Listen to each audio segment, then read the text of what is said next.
Now that we have the steering sorted out, it's all fixed, I thought I'd show how to fix up the brakes.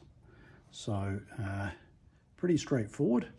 There's a red bung that goes in there, and then you take that out, and that allows you access into a couple of adjusters to shrink the shoes in and release the drum. So those are 5/16 or 8mm. Take those off, that hub stays on. Just take the drum off. I've got this one round here exposed. The shoes are off it, and then you have two adjusters. So you can see the, let's get the camera right. So the two adjusters there, they're pretty much seized on this one, so I'm going to pull them apart and see what sort of state they're in. And then you've got one under that side there. I managed to wind those in, but it was pretty difficult.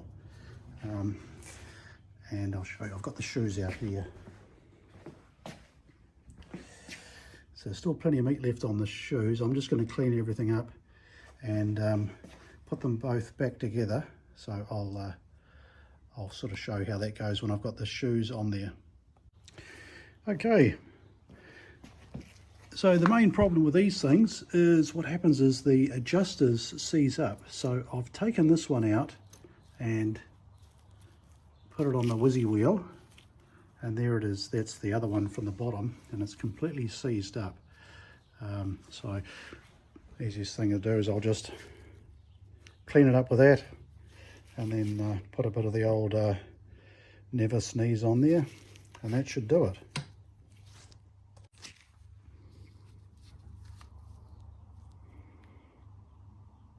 So I just cleaned up on the wheel, and then I've just got a bit of CRC on there, or WD-40, and I'm just going to put some Never Sees on there and put some around this side here, because that's what turns inside the housing. But it's pretty straightforward actually. Okay, it's no wonder we didn't have very good brakes. We've managed to free this side up, but this side here, so what the theory is here, I've got the G clamps and I'm stopping the shoes from moving on this side of the piston, and then I squeeze the brake handle and it should pop that side free. That's what I did on the other side, and it appears to have worked fine. I've managed to get that side, there was none of this was like this whole side, left hand side of the bike, nothing was working, and only half of the shoe, only one piston on the right hand side was working. I'm surprised it even stopped at all. But I've just discovered that if we look under there, I have put a bit of CRC in there, but it's just completely rusted up and seized up. And there, if you can see. So yes, off to the parts store. But I think I'll put the wheels on it and give it a clean up and start working on some other bits and pieces while the parts turn up. But so the whole idea of the clamps is to clamp the shoe against the backing plate and to lock that piston from pushing down, which will spread the shoes. So, and then divert the hydraulic brake fluid through into that side and to bust it free. That's what I did on the other ones, and they seem to be working, but not on this one. So we'll keep you posted.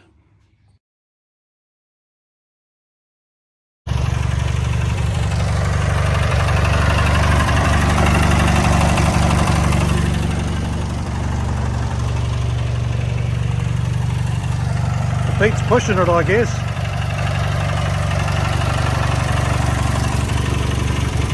Right, just going to water blast it now, clean it all up.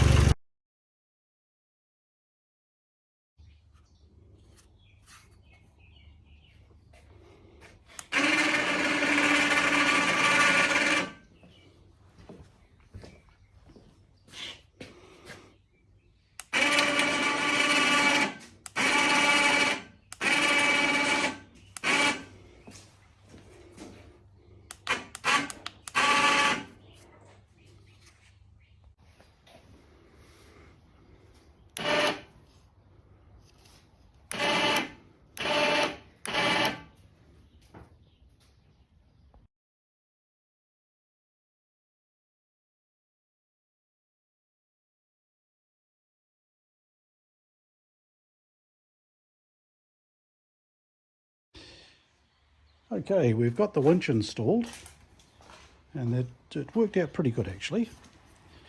No problems at all. It's just a 3,000 pound jobby. It's a bit hard to see it. I had to cut, okay, so you've got, I'll just try and explain it a bit better. You've got a couple of, you've got that arm there, which goes down to the chassis and holds up the this plastic guard here, which is all one piece. Unfortunately, on this side, I had to cut that off because it was going to interfere with the actual winch body. This was the smallest winch I could find.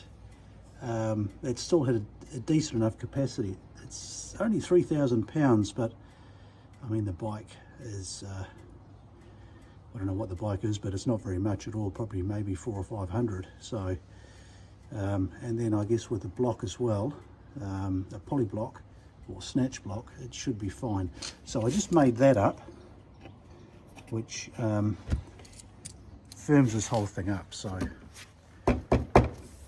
it is actually held on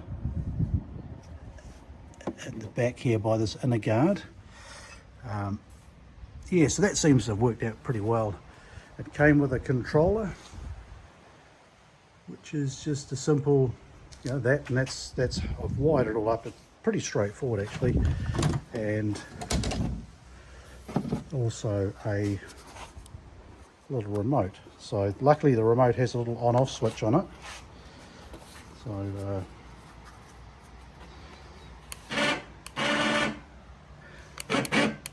there's out, and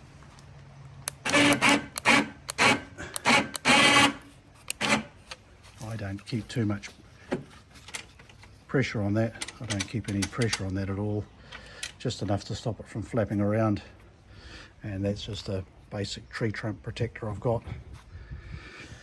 Yeah, so that's it. Next job, I'll just turn that thing off. So the only, well, I don't even know if it's an issue, but the winch has a control box. Now the control box, you can see it just there, my hand out of the road. That's hardwired into the battery at the back, and that's what the book said, so I'm going to run with that. Yeah, everything else, I'm still waiting for the parts for the brakes, for the front brakes. They're pretty not too good at all, so I need to replace slave cylinders. I'm just going to overhaul the whole front end of it while I'm at it, just the brakes anyway.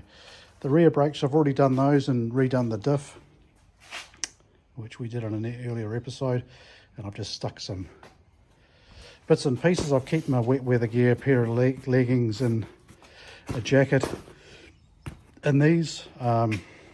It's just an ammo box I've got, which is bolted onto the deck, onto the tray, which is waterproof and handy. Yeah, fire extinguisher, a little hand winch.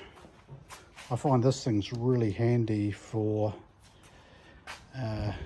if you need to move the back end of the bike around left or right. Yeah, it's got me out of trouble. It got me out of jail a couple of times, that little hand winch. You'd be surprised how much you can actually. I've even retrieved the bike with that at all as well. But for the sort of work I'm doing, it kind of works. Even if you tip the bike on its side, it's enough just to flip it back over or whatever. The only other thing I want to do is I want to try and cover this area in. I'm not too sure how to do that, to be honest, because you do need to have room to put your foot into there to change the gears. I have seen where people have taken that off, moved it up, and then covered that in, but it's not a very comfortable position to change gears in, because you're having to lift your whole foot up instead of actually rocking your heel against there. So I'm not sure. Yeah, maybe the idea would be to come along from underneath build something, you know, angle something, well, I don't know, down.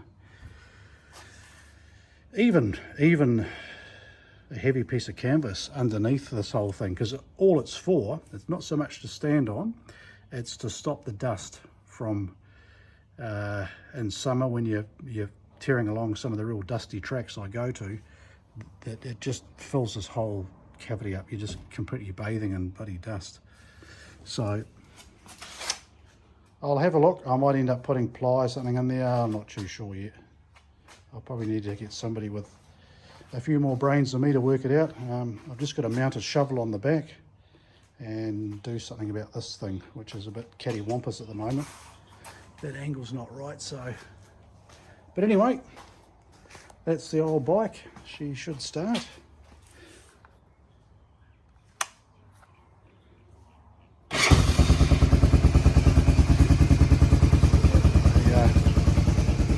Tend not to let you down, these old Hondas. They're pretty good. Rightio, catch you on the next one. See ya.